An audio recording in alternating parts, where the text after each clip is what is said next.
Right, I want the warmer colour. I'm going to go back to my yellow ochre with a little touch of burnt sienna.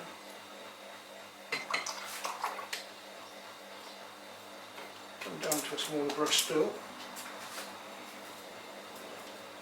Yellow ochre with a wee bit of burnt sienna. Quite thinly, a nice thin mix to play the warmth of these quite different colours of the stems of the vines, the branches of these which come up and through here. Doesn't come through there though. So there. Well, I've got that colour on my brush, a little bit more warmth, a little bit more burnt sienna, and we'll start to work up these lovely warm branches that are going on behind here.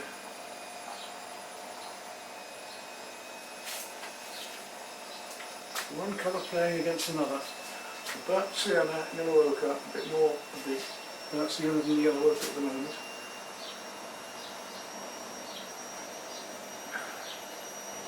Coming in amongst these leaves as well, and we can still blend that out too. All the way behind here, there's quite a lot of this actually going on behind in the background there. It will help to bring out the,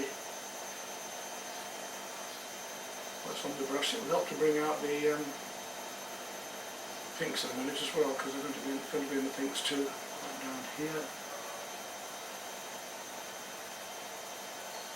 underneath there, underneath here, through here. Okay, that's starting to work. Are you pleased with that? I think if you're doing that, you should be pleased. Down to here, little bits of the warmth. Just soften them back in so that they blend and merge in the background.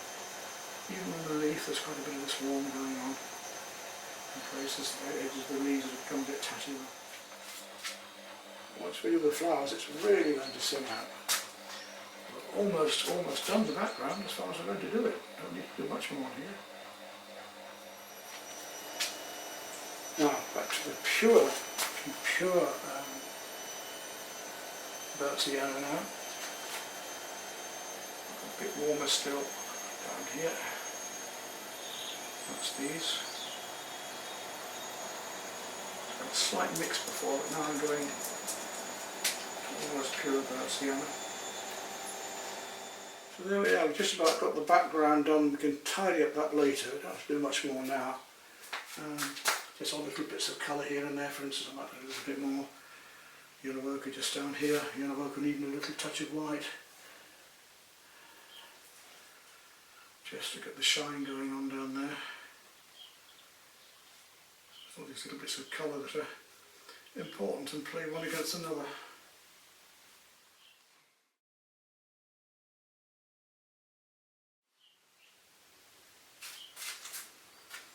Right, we move on now to the flowers. Back to the flowers, which are already glowing, so that's all right. And we'll go first of all to a light blue. So we'll take our warmer blues first of all, and then take some white and add to it some ultramarine, because I want a slightly duller blue first of all, and then we'll bring out the lighter shadows into that. And that's going to be coming over all of this here, with the pink just glowing through, right down there, down here, all the way around there. A slight green tint to it in places, we'll come back onto that in a moment. So we've got the ultramarine blue and white to do the shadowed parts of the petals.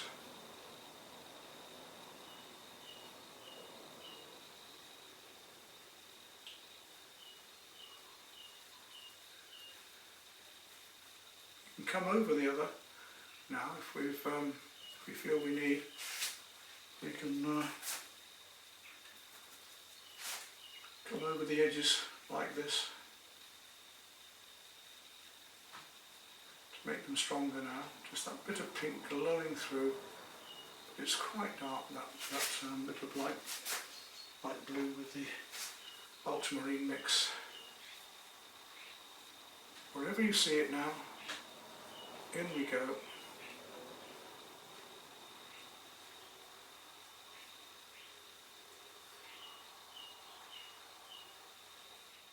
Not colours you would expect. You see, you think you're painting pink rhododendrons, but there's all of these other colours to make them look pink.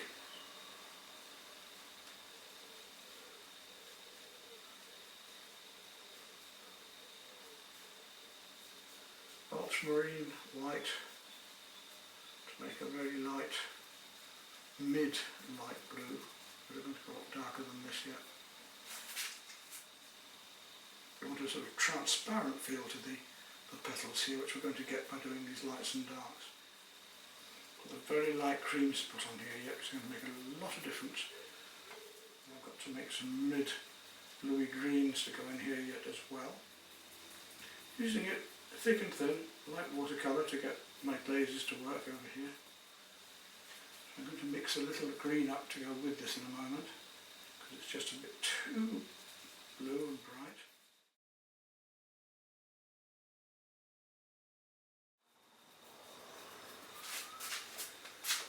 And that's got our underpainting done for that. Now I want to make a slight green tint into that.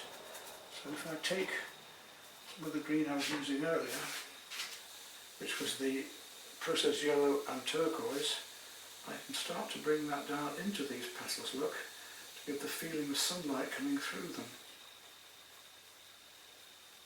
Lovely delicacy of colour. You see these colours, you see how the opposites are going on. This is the green against the red, which of course is the opposites in the colour circle.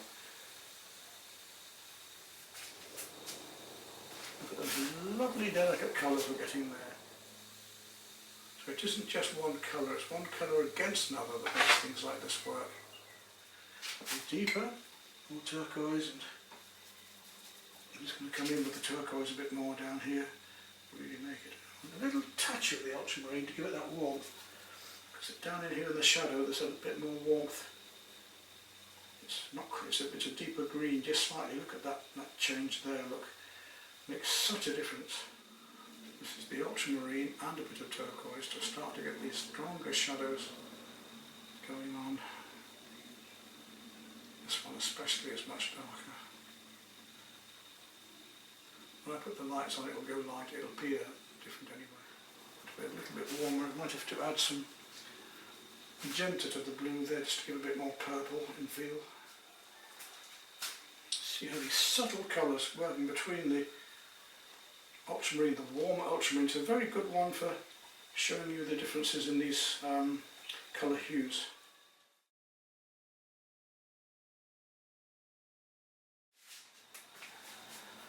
It's a very slight purple. I'm going to take some magenta and a wee bit of the cerulean. It should do it, not of the turquoise. It should do it. I don't think I'm going to need to use the deeper blue on that. Let's see what we do. I don't want to make it, I don't want to turn it into a flower painting. It's already a flower, so I want to keep it lovely and loose, spontaneous, as if I was painting it on plein air. Okay, now the magenta into that a bit more. Start to get our magenta back again. We did a very light pink earlier, but we can go stronger with this magenta by far. We're going to put the light colours on yet.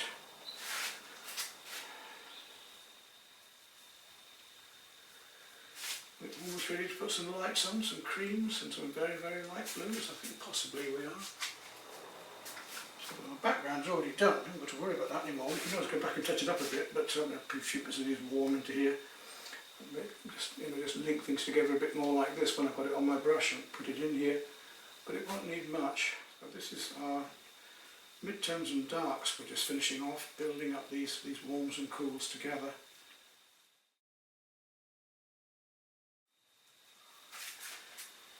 And let's start to look now at the lighter colours we're going to do. Got some darker ones to go in there, but let's have a look at doing a very, very light blue with the turquoise first of all, to decide which blues want to be the light blue. And only a little tiny touch into white, doesn't take much, just the smallest amount. and we start to feel these very light, you see the difference that makes? Very, very light blue, and when I paint the cream against this, it's really going to shine. But you'd almost think that was a white or a cream, wouldn't you? But it's not, it's a very, very light blue with white and a little bit of turquoise put in, not much. And suddenly the painting's going to come to life, and this is always one of the best parts of painting, I feel, when you come to do the highlights, because we're no longer painting with paint, we're actually as if painting with light.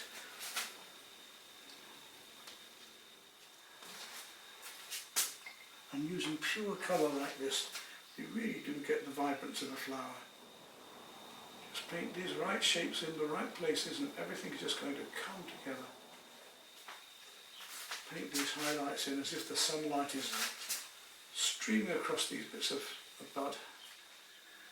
This looks like a lemon yellow, but it isn't. It is the light blue. We just paint those directions in single strokes as much as possible. And hopefully we're already enjoying seeing what I'm doing here, already enjoying seeing this work as it's starting to now.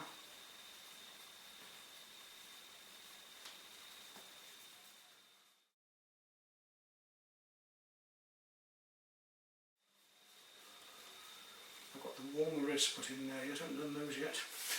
Right, let's move to the cream. Now we want our white first, and then the smallest amount of the processed yellow, and you're going to see a huge difference again here. So very, very light cream, almost white. Let's see how that really works here. We catch the sunlight on here, and I look at that. See now how that works against that cool, and what my plan was to bring out these beautiful lights of sunlight here, and then have sun cool.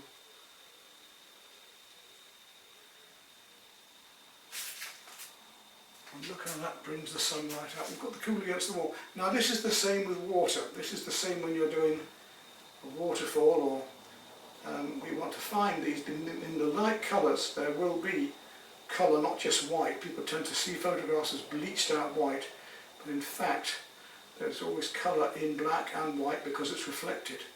So we need to know that to paint like this. If this is how you want to paint. Sunlight coming out now, right down into here. You can see, I've spent in a couple of hours, but how we just build up these wonderful tones and effects with the opposites in the colour circle and warms and cools, complementary colours. Okay, now to the other way around, we're going to go darker. We're going to start looking at some of the warmer colours. I'm going to take some cadmium red now and start to work into these warmer colours here of the buds, which are much warmer than the pink, and that will really make this stand out again. Vibrancy of warm against cool. So this is a warm red, cadmium red, as opposed to the cooler red, which is magenta. Some of you might think, well, that's it. You've got quite far with it.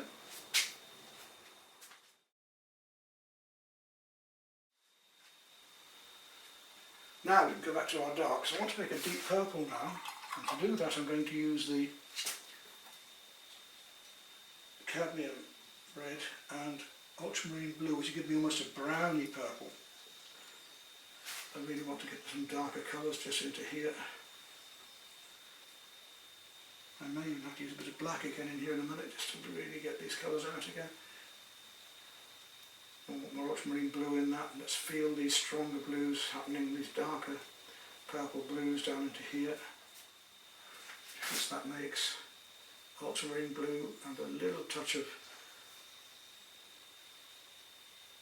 the cadmium red to give me almost a rich deep brown. Got that lovely reflected light now we were after. Just get reflected shadows and lights going on. Look at these angles, these facets of light in here. Now I need a lighter orange, so I'm going to take my strong yellow, processed yellow, and a little touch of magenta into that. Let's see if we can get a lovely light orange.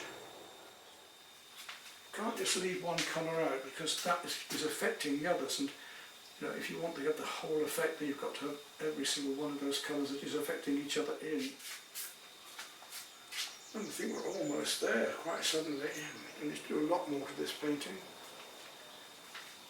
And come back with the burnt sienna. I'm going to play the burnt sienna against